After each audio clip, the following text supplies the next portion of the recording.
Hey there, Misfits! Welcome to another Spotlight, and today we are talking about Vrahode Age of Prophecy. Did you say that again? Vrahode. I don't think you can say that a I third think time. that's how it's called. Say it again. Vrahode. Vrahode. I You're said a it. Vrahode. I mean, well, yeah, I've been called worse.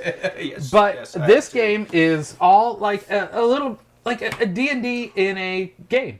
Yes. Basically. Yes. It's a very simple game Less to jump dice into. rolls, for sure. Yeah. And I you like the initiative. Yeah, you go in, you pick one of your 4 characters.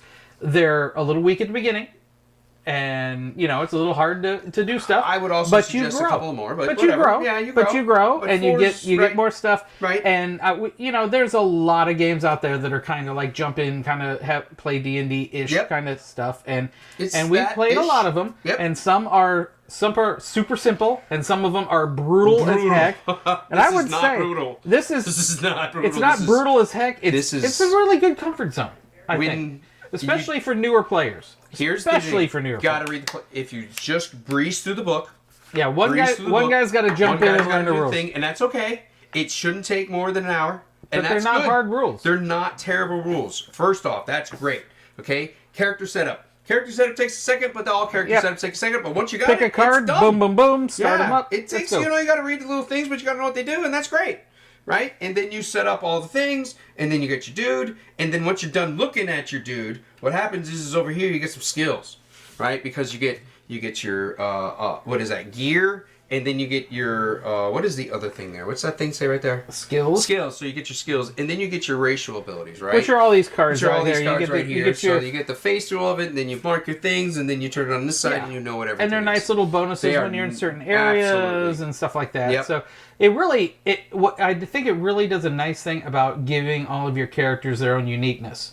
They have a good difference in feel for sure. And especially because when we got into the forest, like I was a forest creature. Right. So I had like bonuses and I was like jazzed. I was in the where the element he wanted to need to be in, right? Yeah, that really helped me. I was like in my element. So it's a nice thing that it gives you different kinds of characters. It's got very unique flair. Very unique flair. Sure. I mean, very very unique to me. I like the way story initiative was really works. nice. Oh, I initiative. love the way initiative works. Initiative. I love Oh, initiative. I do like it because you get a bag, and you pull out of the bag stuff your out. initiative. Yep. And but then you can is when the fun starts. and then you have the extra bit where if you like your initiative, everybody keeps their initiative. Happy. Blah blah blah. But if you know how you don't initiative like works. the initiative, it's like dice roll, man. You don't know what's going to come out. you can get Right? yourself these more things, exhaustion, and then you and can then you spend can a little move your fatigue, initiative to another. And you can start. Yeah. You can pick. Here's what I like. If you want to switch with somebody, you each got to spend 2 fatigue, and we switch initiatives. Okay. If I absolutely hate my initiative, I can look at what initiatives are left, and I can pick any initiative that I want for fatigue, for 2 fatigue. That's wonderful. That's great because you can all of a sudden do stuff. A great thing too stuff. is the tactical stuff. Absolutely. Like if you say, "Oh, I need to do your turn now instead of my turn now," you can switch it out. No problem. Now, did we do it a lot? We stayed away from. We were a little. Well, we didn't need I have to say we pulled very well on initiative. As far as opposed to like that one encounter where we couldn't roll and hit the side of a building. Our resting was terrible. Oh, our resting. Oh, terrible. Every rest. Oh, we're attacked. Ambush. We're attacked. Ambush. And there's not. It's only 25% of the cards, so it's the chances of us pulling so many ambushes was just ridiculous. It was ridiculous. And we were just like, okay. I think we were resting in traffic. Yes. I think that was the problem. Yes. We were resting in the middle where everybody hunted. So it was really nice when you got finished with a combat as far as the scenario went, because you would get a little something. Oh, but in between 2 of the scenarios, we ended up having 3 different encounters where we were fighting random things. It's like, can we something not happen? Just can we once? maybe find a better place to rest? So that was a little frustrating, but that's typical. And we also had bad rolling. That is dice in general. But and it's funny because there was it had a little feel of that of what I feel is what is called the Monopoly feel, where I feel like I'm rolling dice and I'm failing horribly every time.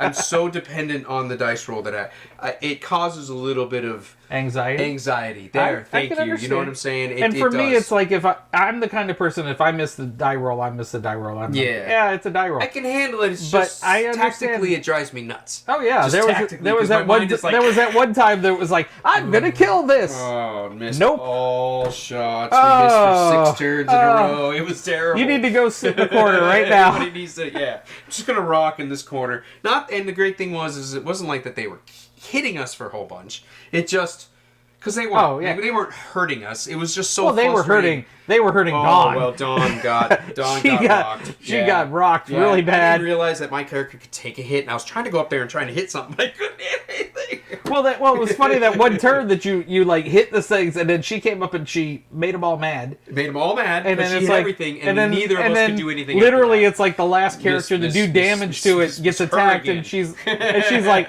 "Oops." Yeah, but that's typical. That's typical stuff, right? But I have to say, I mean, the figs in these are really cool, really gorgeous. The maps are nice. They're easy to read. And the creatures, the art on the creatures, I think the uniqueness of the creatures too shows up. Yeah. Like different designs. It's not like they're not pulling from the back of the D&D Dungeons manual. They've got their own lore. They've got their own lore. Yeah, their own. If you like that stuff, and that's great, and that is beautiful. I would like to see if I was gonna when I grabbed it from something, I was reading it, and I love the lore. Oh, I would love to get like a D&D D20 Vrahode source book. Absolutely, and just read the heck out of that. Like a couple of pages. It is a really great. Nice. Because we're associating things. We're like, whoa, why this, why that, why this, why that, which is typical. It's just me being a player character. Yeah. Just wondering things. But I like the way that they did this. It took us a second to figure out the color things, but that was real easy and intuitive. And it's a nice trackers to go with it. The art on everything is cards are beautiful, absolutely top notch. And one thing we did not have that is going to be in the actual set is once you set up your player character board here, they'll give you a topper for it. So you keep all of your stuff in your character, you put the topper on it, everything's where it's supposed to be. Yes. And ready for your next adventure when you come back and play. Yeah. Which I thought that's something that I've said in 20 other games I played like this. Sure. It's hard to keep track of your character. Yeah, it's hard to Imperial Assault, it was so hard. I don't know that game. Oh yeah, but it was a game that you grew and stuff like that. So you did different adventures, but it's like when you put it away, you put it away. Right. It was over. This you keep going, and I see a lot of replayability in this. I see a lot of we only did the first 3 adventures just to see our character grow. But we even saw our character grow in those. We had some character growth. I was looking forward to going in the next adventure with that brand new bow I got. Absolutely, yes, because you gave me an axe. BA axe. I wanted to do more damage. Oh yeah, and the critters were really cool to fight. And they were fun. There was, like you said, they have these. Each one of them has their own attack, right? Action, and special abilities. Each one has a special ability. They tell you when to use it, how many times they can use it. It's pretty easy to even just look. A lot of rule books are tough to read. Yes. Let me repeat that. I've read a lot of rule books. Oh, yeah. I've read a lot of bad rule books. I've read a lot of really bad rule books. This is a really good rule book. Okay, what I did is I took this rule book and I just took some notes on it and I brought it even smaller. But that's what I was, because I was just trying to get the game out. And then I just scanned it quick after you were teaching me, and it was very accessible. One of the things I would also suggest is make sure you get one of those cards that you can pass out to everybody, so nobody has to look at one rule book. We love what that is. Quick cards. Quick cards. Quick cards. That'd be the only thing that I would really, really highly suggest is just a quick card. But I think they probably will do that because why not? Everybody does that. Yeah, if they watch this video, maybe they'll throw a few quick cards in here. It was a lot of fun.